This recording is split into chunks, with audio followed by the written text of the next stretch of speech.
Our movie tonight is an action war film called The Outpost. The story, which is based on actual events during the United States' 20-year conflict with Afghanistan, starts in the year 2009. In order to create relationships with the local people and protect the main military force from potential Taliban surprise attacks, the U.S. Army establishes a number of outposts in northern Afghanistan. Some specialists even warn that most people who go there will perish. During a gloomy night, a small group of U.S. soldiers is being flown in on helicopter. They approach PRT Kamdesh, notoriously dangerous outpost that frequently comes under Taliban attack. This fresh squad of troops is headed by Sergeant Clint Romshaw, our protagonist, and is under Captain Keating's direction. He issues a warning to his squad from the helicopter, telling them not to think about their spouses or families and not to make calls while they are at the outpost. As everyone has settled down following their arrival, Romshaw joins the other troops. The freshly arrived team investigates the PRT Kamdesh the next day. They notice the mountain terrain above and surrounding them and realize how exposed and susceptible their situation is to Taliban strikes. Sergeant Larson, and the others who are now stationed, relate their experiences, especially in areas where the Taliban frequently strikes. In a split second, they stumble into Martin, working on a vehicle. Sergeant Skusa intervenes to stop a dog from being shot. Just then, the Taliban militants launch another surprise attack. The troops shoot back in an apparently haphazard manner and cause a lot of chaos. Private First Class Yunger is chastised by Staff Sergeant Gallegos for firing too near to him. Specialist Mace grants Ramesh's request for extra ammunition. A disagreement between the two specialists results from the arrival of Carter, another specialist, who has a different supply of ammunition, thus the bullets mismatch. The Taliban militant surprise onslaught is put to an end by Captain Keating's order to fire a mortar, favoring the U.S. Army.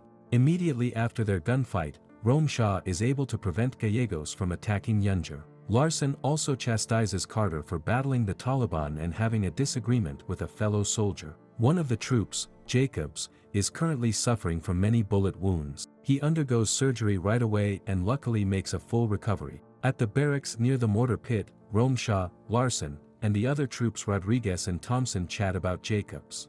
They chat in a friendly way about their prior run-ins with the Taliban and their chances of surviving in PRT Kamdesh. Later, Captain Keating calls a quick conference with the 54 men in the Tactical Operations Center. He updates them on their progress and exhorts everyone to continue working hard. He specifically tells them to maintain good connections with the people in the area of Kamdesh, and they all follow his instruction. As anticipated, Captain Keating schedules a second meeting with the local elders in the Shura building. With the aid of a local interpreter, he expresses to them his main concern, dividing the Taliban from the common Afghan people.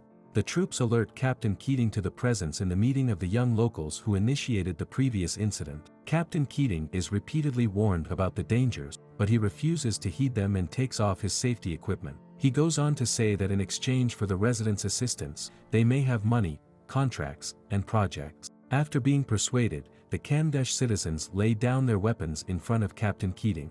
Later that night, the troops hang outside without their weapons, appearing unconcerned about the darkness surrounding them. Yet, they manage to repel yet another assault from Taliban troops the following day. Captain Keating is given the directive to return the LMTV to the Narai district. Martin issues a warning to the man, stating that the truck is too large to go on the winding roads in the mountain ranges. They nevertheless continue with the objective. Romshaw and Carter are manning the perimeter while Captain Keating insists on driving the vehicle.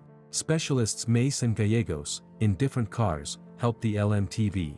Captain Keating hands over command of the outpost to Lieutenant Bunderman before they depart. They come to find an unknown hotspot while driving. Romshaw and Carter get out of the vehicle to investigate the hotspot, which turns out to be the body of a chicken.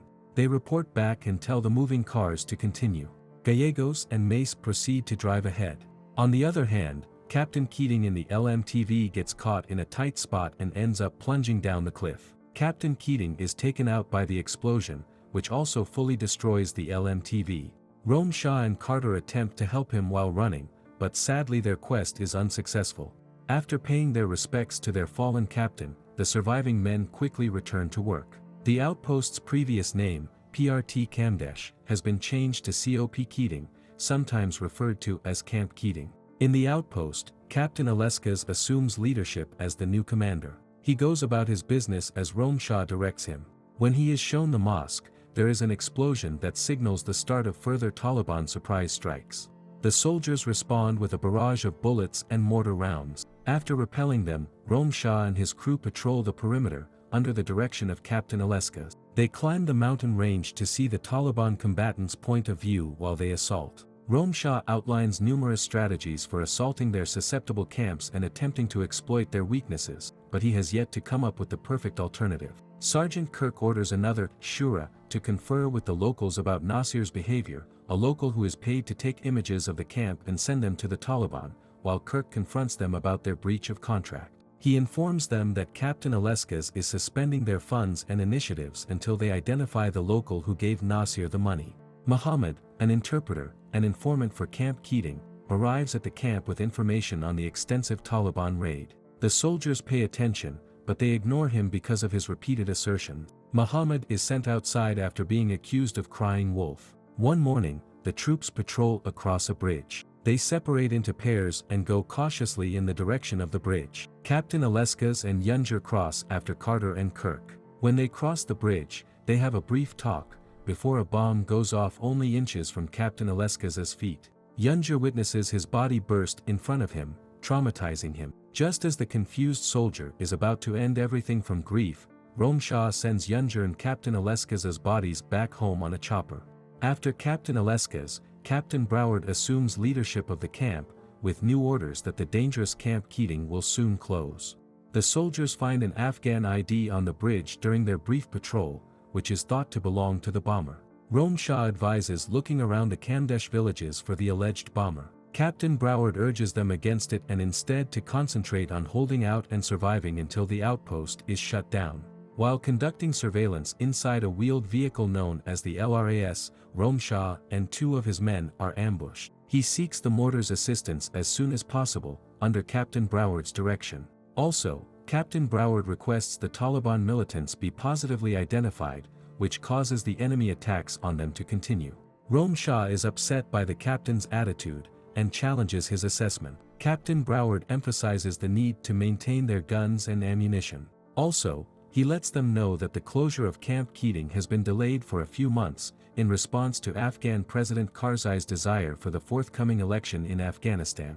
Thereafter, Carter contacts Lieutenant Bunderman and informs him of the soldiers' growing dissatisfaction with Captain Broward's leadership. In response, Lieutenant Bunderman chastises him, and tells him not to refer to their leader as a coward. Later that evening, a mortar strikes Camp Keating, proving that the combatants have also acquired mortars and night vision. Captain Broward talks to the sergeants about their current predicament. A specialist describes the senior native's unanticipated appearance in the camp at the same time.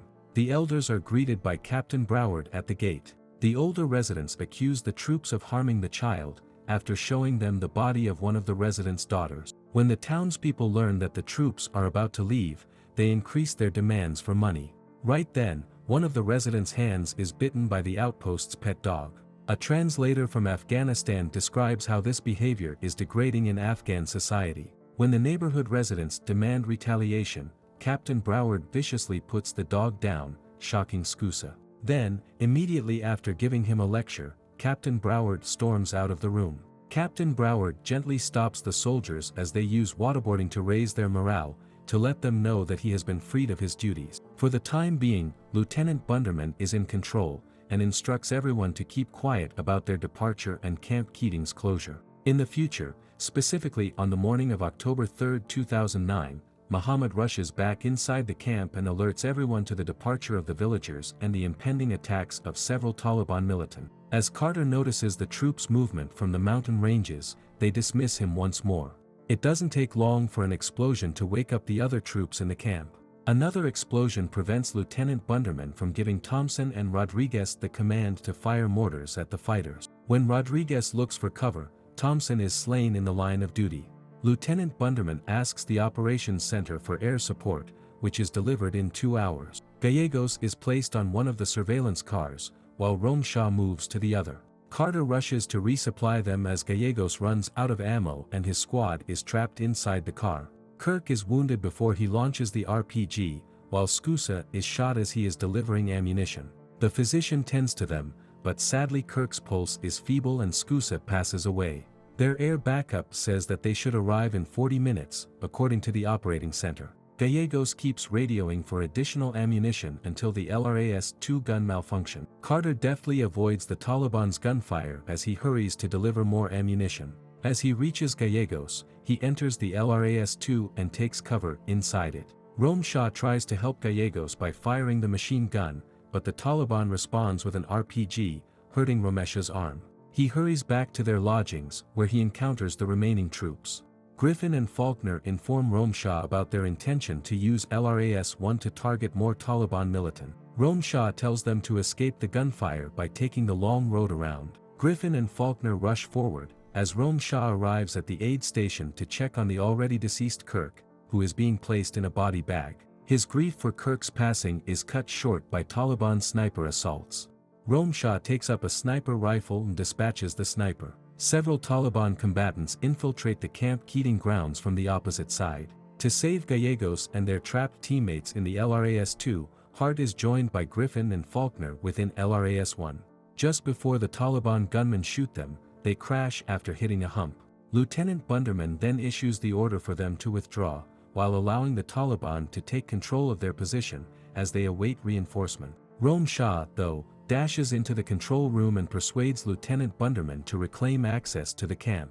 Larson and Carter provide cover fire to allow Mace, Martin, and Gallegos to flee the vehicle when Larson and Carter's crew in LRAS-2 realizes that they have lost communication. However, the adversaries in the area start shooting at the three and take them out. The closest person in the car, Mace, is only just saved by Carter. Rome Shah organizes a small crew to march toward the front gate at the same moment, to stop the Taliban from entering the camp any further. They use a machine gun to defend themselves successfully for a while. The air support comes to their aid and takes out a significant number of the Taliban, just as he is ready to fire at a large number of incoming foes. The camp is attacked by an Air Force bomber jet.